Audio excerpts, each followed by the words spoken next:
निबिया कपड़ा जाने का टाई बाबा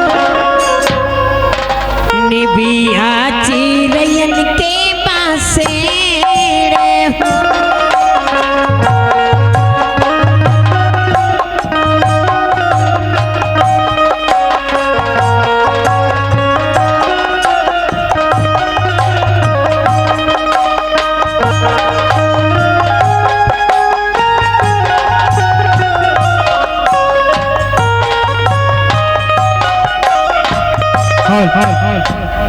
ये बताई जी का हमरे बबुआ से हमरे बेटे से नहीं के भेंट कराई कहाँ है सुदामा के भाई? तब भेंट करा देना हम देख ले कैसे लोगन बाड़े। चला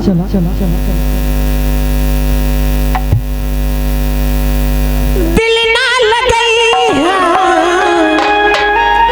फिर जानी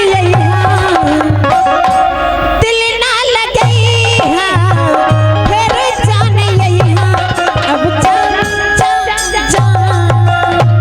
भुला जाई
सुदामा के माई कहिए ना सुदामा के माई कहिए ना सुदामा के बाबूजी। चला तोहरा के हम अपनी बेटी और बेटा से मिला दें। चलिए चला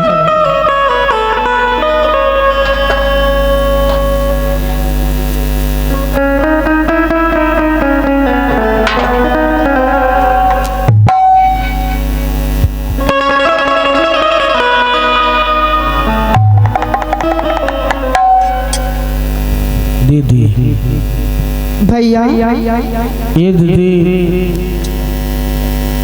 बाबू का पता ना चलत बा कि बाबू हम कहाँ। ये दीदी तोहरा से बात कही। कहा भैया। ये दीदी माई के मर गए के बाद ये दीदी तू ही हमार माई हो, तू ही हमार बहन हो दीदी। तू इतना दुलार प्यार दिया दीदी कि हमें कबो माई का याद ना हो दीदी, कबो याद ना हो। ठीक है भैया, कभी ना तो के भुलाए ना कभी तो छोड़ो भैया। हे दीदी चलो बाबूजी का अइले का हमारे इंतजार कर जा। आओ बैठा दीदी बैठा।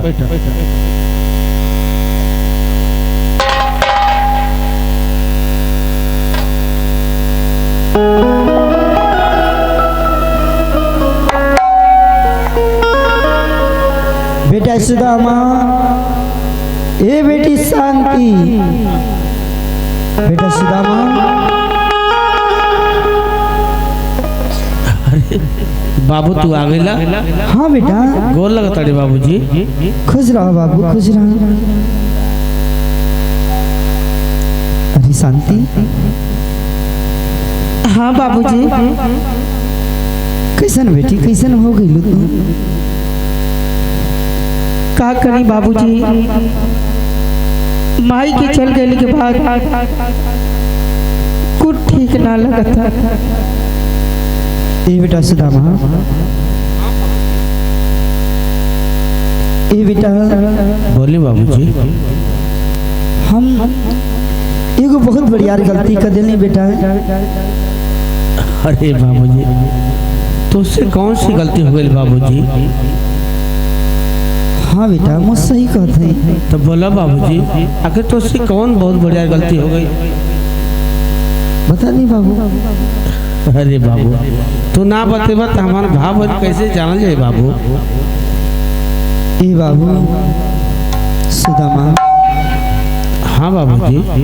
आज तोहरा के कहीं भी ना कहीं, अगर ना कहो लड़का बा एगो बूढ़ापा का हमार लाठी है, अगर ना बताई फिर भी दिक्कत हो। ठीक है छोड़ा हटावा, जौन हुई तो हुई, आज हम बता ही देते। ये बेटा सुदामा। बाबूजी सोचा था का बाबूजी? ये बेटा सोचने वाली बात ना है। आज तोहरा के हम दूसर माई लिया देंगे बाबू।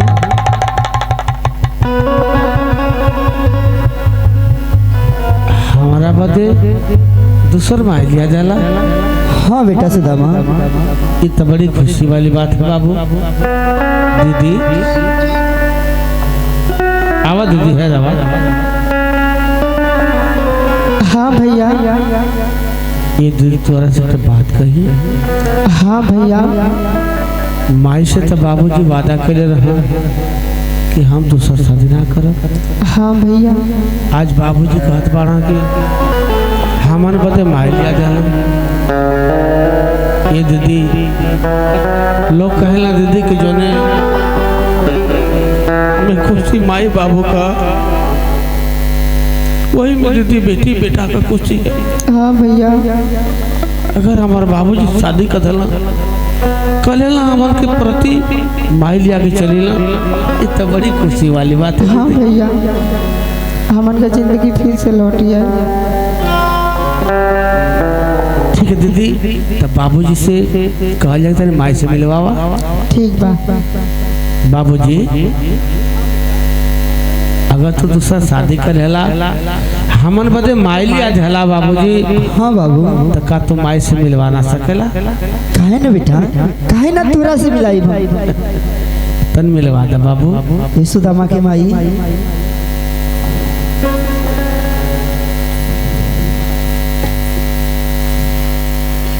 कहीं नहीं सुदामा के बाबू। ये सुदामा के माई कहीं दिखा। ई बाटे सुदामा और ई बाणी शांति। हमारे दोनों लाल बाणन दोनों जाने से मिलला। अरे हमार लाल बबुआ गोल लगता रे माई। खुश रह बबुआ, खुश रह हमार हीरा। कौन लगता है माई?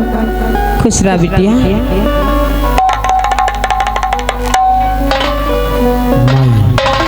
लाल तोहरा से मिल के बड़ी खुशी भइल माई। ये माई इथे तोहरा से बात कही। एक ना दो चार बात कहा बबुआ, का कहत हब? कि हमरा के दिहा मोरी माई हो,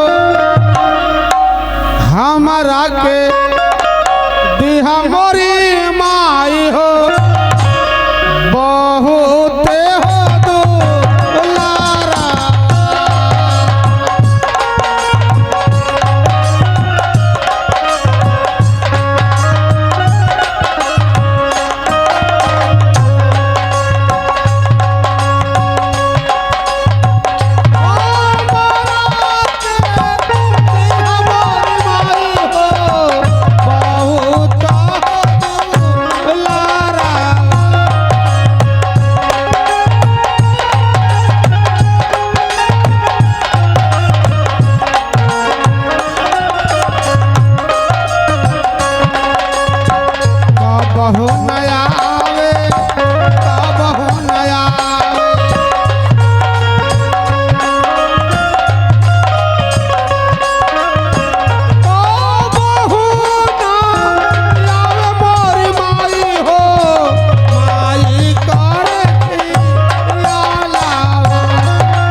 खबो याद ना आवे दे बेटा हमार लाल। इस समझब कि तोहन के 9 महीना लेके ढूक के हम जन्मोले बानी।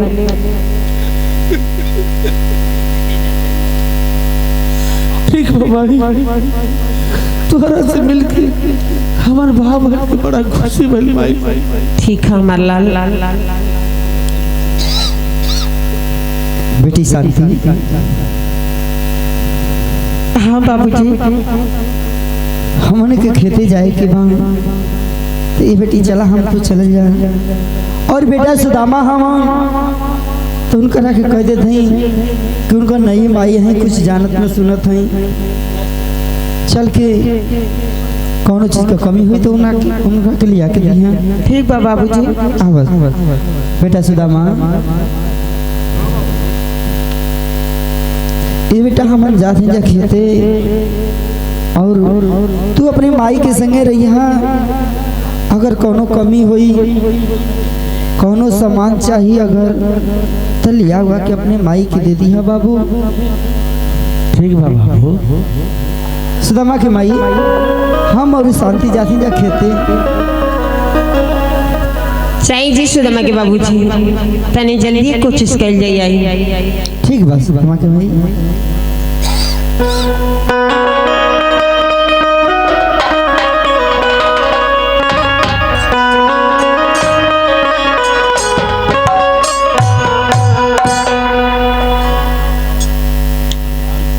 अरे बेटी। हाँ बाबूजी।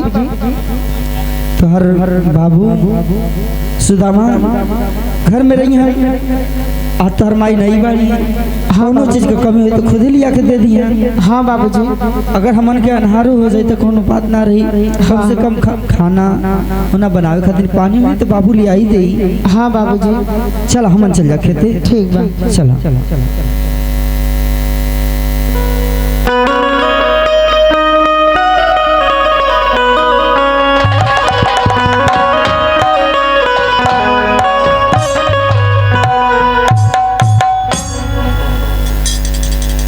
बेटा भाई तो सीधी बात कहता नहीं। बोला माई। देखो तनी लाल, घर में दाल बचा और बाहर चीज बेटा बा। हाँ माई। घर में कुछ सामान नहीं खिलाऊ करता। बोला माई तू कहेगा चाहत बाड़ू। एक कह चाहत बड़ी बेटा कि घर में लकड़ी नहीं के बा। बताई शांति बेटा, सुदामा के बाबूजी भूखैले हैं, 2 रोटी ना बनाई तो कहाँ से लोगन खाइए। तो माई हम लकड़ी लेके आए माई। हाँ मलाल, थोड़ी जीता है बगलिया में देखा तनी जंगल बच जाता, थोड़ी सा बीन के लेके आ जाता तब बना लेती। तू न भूखैले न बड़ा। हाँ माई हम भूखाई वाली माई। ठीक है लाल, जल्दी आई है मलाल। ठीक है भाई तू जा, हम जा लकड़ी खाते। ठीक है लाल। जा भाई।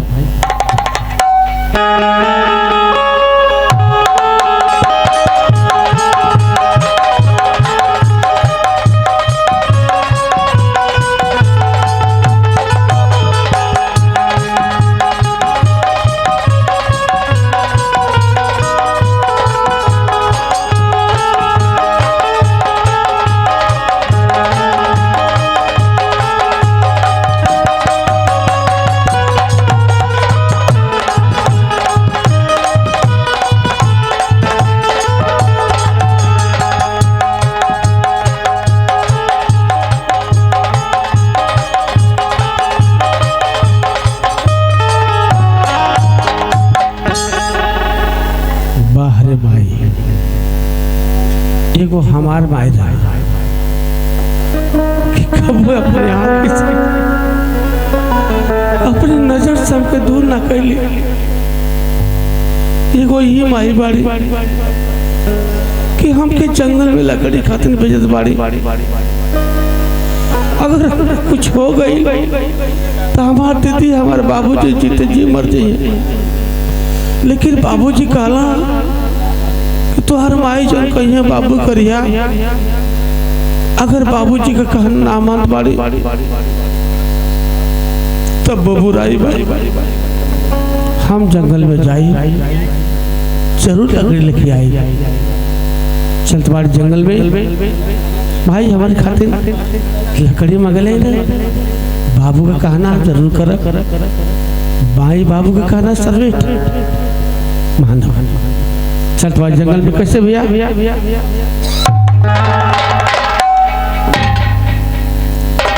और एक दिन बुढ़ापा तुहरो आई, और एक दिन बुढ़ापा तुहरो आई यही रवा, और एक दिन बुढ़ापा तुहरो आई।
काम नहीं आई, केहू काम नहीं आई। एक दिन बुढ़ापा तुहरो आई ये हीरावा, एक दिन बुढ़ापा तुहरो आई।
तो के का होले बेटा?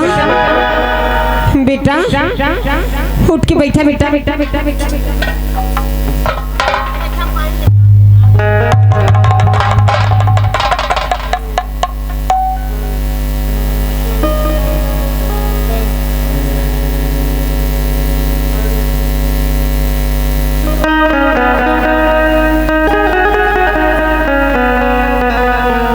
ला बेटा पानी ला।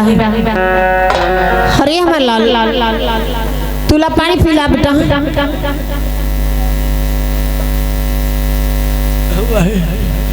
पानी पिया माई, बड़ी जोर से प्यास है। ला की काहे की बड़ा मेहनत कर दिला ला।